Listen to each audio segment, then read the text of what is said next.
A través de esta práctica podremos entender lo que es darle formato a las celdas y columnas de una hoja de Excel. Recordemos que el formato son las características de los elementos.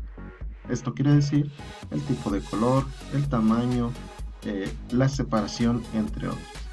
Bueno, en este caso las celdas de Excel son unidades independientes. Significa que cada una de estas celdas contiene su propia información. Por lo tanto, se le puede dar un formato distinto a cada una de ellas. Bueno, las celdas de Excel vienen con una medida única. ¿Qué quiere decir? Que ya traen una dimensión, un ancho y un alto definido. Este ancho y este alto puede ser modificado de la siguiente manera.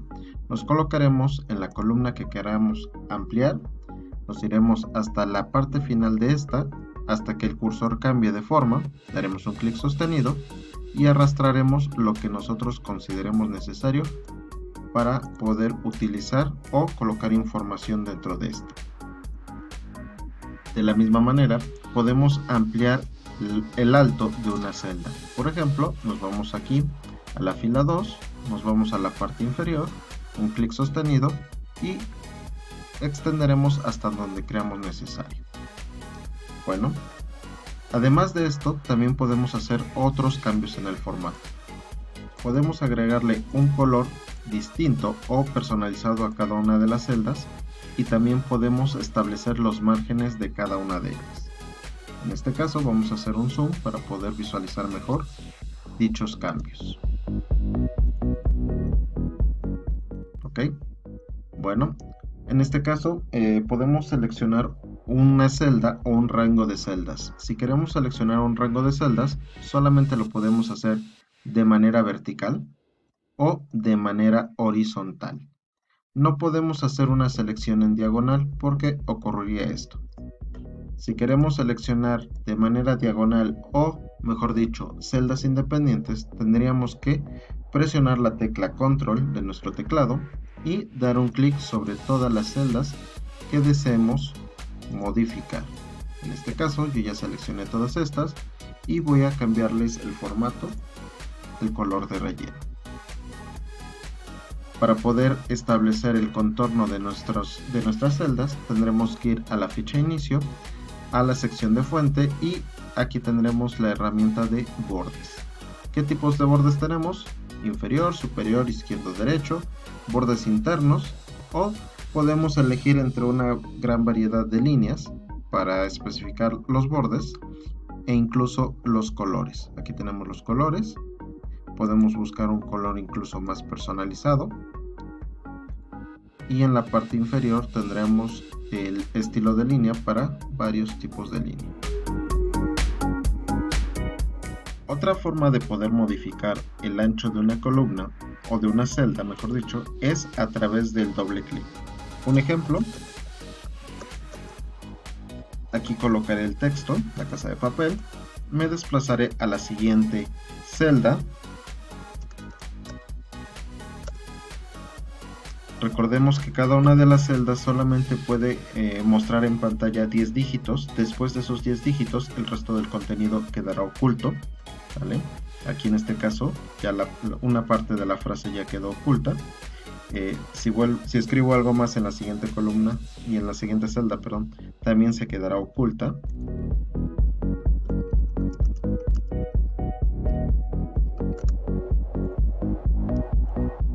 Y de esta manera nos daremos cuenta que las celdas ya tienen más texto, pero está oculto. Podemos irnos a la parte superior y extender hasta que quede totalmente expuesto el texto, ¿vale? O podemos seleccionar un grupo de columnas, dar doble clic y dejar que se active el autoajuste. Esto quiere decir que si yo necesito mucho espacio, la celda se ampliará y si yo necesitara menos espacio, la celda se reducirá. ¿Vale? Son las diferentes formas en las cuales nosotros podemos ir modificando la estructura de nuestras celdas. Otra de las funciones comunes que normalmente se ocupan en Excel es el poder combinar varias celdas para generar un espacio más amplio. Para esto deberemos dar un clic sostenido, arrastrar hasta la totalidad de columnas o de celdas que vayamos a unir, ir a la ficha inicio, al grupo de alineación y buscar la función de combinar y centrar. De esta forma ya tendremos una sola celda, pero con una dimensión mucho más amplia. Repito, todo esto depende de la necesidad del usuario, qué tanto espacio requiera para introducir datos o qué tanto espacio requiera para darle una mejor presentación a sus tablas. Es importante recordar que todos estos cambios que yo estoy realizando, por ejemplo lo que es los contornos, solamente se visualizará en la hoja final a la hora de imprimir estas líneas en color negro. Si se dan cuenta, nuestra hoja de trabajo o nuestra hoja de cálculo está cuadriculada con líneas grises. Esas líneas solamente nos sirven para orientarnos. Realmente esas líneas, al momento de hacer la impresión, no se podrán visualizar. Bueno, para la práctica del día de hoy ocuparemos el formato para las celdas y ocuparemos algunas fórmulas. En este caso voy a crear una nueva hoja para empezar desde cero y voy a seleccionar algunos espacios. Por ejemplo, vamos a crear aquí una lista para llevar el control de una tienda. Tendremos productos, tendremos un precio de compra, un precio de venta, la ganancia,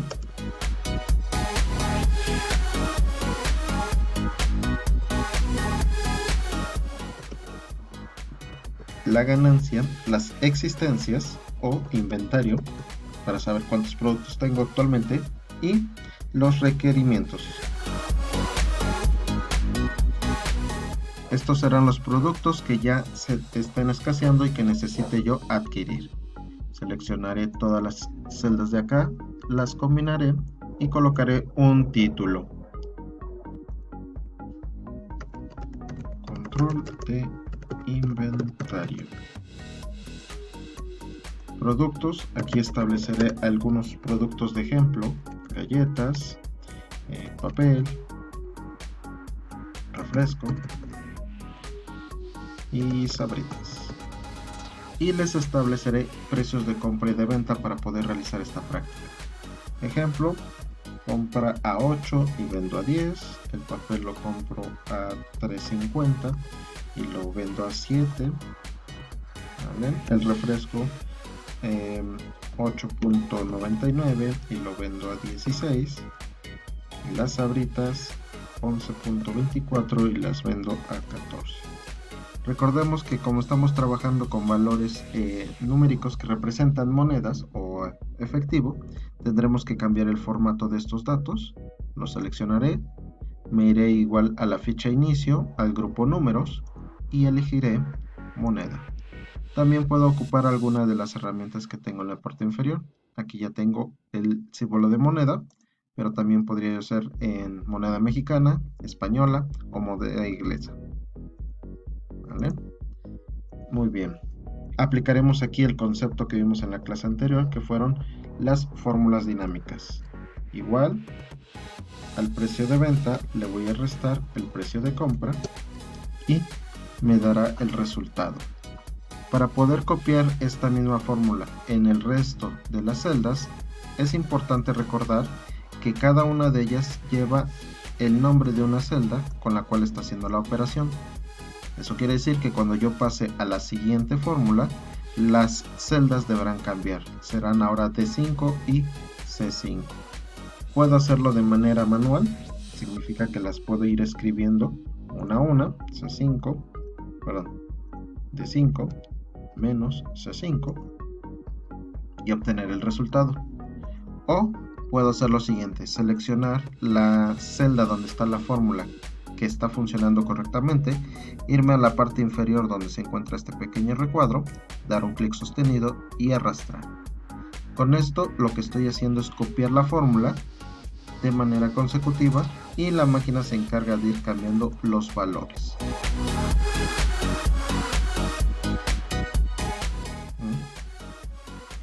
ocuparemos una fórmula más, que es una fórmula condicional. Recuerden que una condición es aquella donde yo tengo que valorar o poner en juicio dos valores. Por ejemplo, ante esta situación 3 es menor que 5, la respuesta puede ser un verdadero o un falso. Esta es una prueba condicional o una prueba lógica. Entonces, para el inventario necesitamos establecer cuántos productos como mínimo debo de tener en inventario antes de necesitar comprar más. Ejemplo, voy a tener aquí en inventario 8 paquetes de galletas, 5 paquetes de papel, 10 refrescos y 8 sabritas. La condición es que si alguno de estos productos llega a 4 o menos, necesitaré adquirir más producto.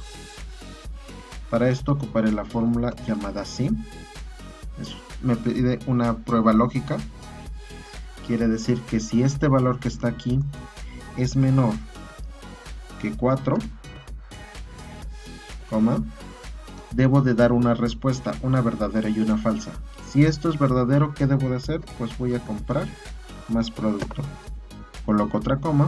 Y si esto es falso, si esta prueba es falsa, entonces diré que aún tengo en existencia. Cierro mi fórmula y doy Enter. Si se dan cuenta, me está marcando un error. Esto significa que las fórmulas de Excel no trabajan con datos escritos, no trabajan con palabras o con frases. Entonces, para que Excel pueda ocupar estas palabras de manera correcta, deberé colocar una doble comilla. Una vez que lo haya terminado, daré clic en el Enter y veré que ahora ya está funcionando. La prueba condicional está activa. Quiere decir que todo el tiempo está revisando si este valor es menor que 4 o no. En este caso, 8 es menor que 4, no. Entonces aún tengo existencias. Si lo modifico a 6, vuelvo a revisar. 6 es menor que 4, no. Tengo existencias.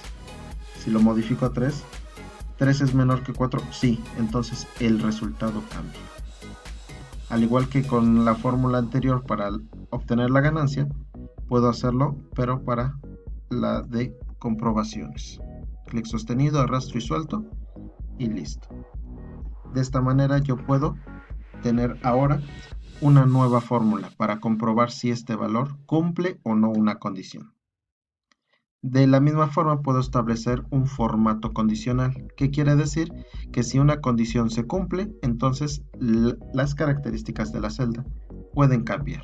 Por ejemplo, voy a hacer que si me aparece un 3 aquí, entonces que se pinte de color rojo.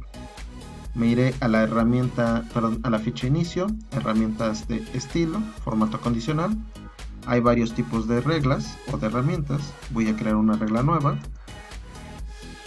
Me establece algunas condiciones de entrada. Yo voy a aplicar la segunda, aplicar el formato a las celdas que contengan. ¿Qué van a contener? Un valor, ¿vale? Un texto específico, una fecha, una celda en blanco, etcétera, ¿no? Entonces, puedo establecer que sea un valor de la celda menor igual a 3, por ejemplo. Formato, ¿qué quiero que pase cuando esta condición se cumpla? Pues quiero que esté rojo, aceptar y aceptar. Entonces, como si se está cumpliendo la condición, es 3. Si yo cambio esta condición, por ejemplo, a 4, regresa a su forma original. Esto es el formato condicional. Es muy similar a lo que hicimos en esta sección. Pero en lugar de que me aparezca un texto o una instrucción, simplemente cambiará el formato de la celda. Bueno, con ayuda de este pequeño video, es momento de que lleves a la práctica los conocimientos y realices el ejercicio sugerido.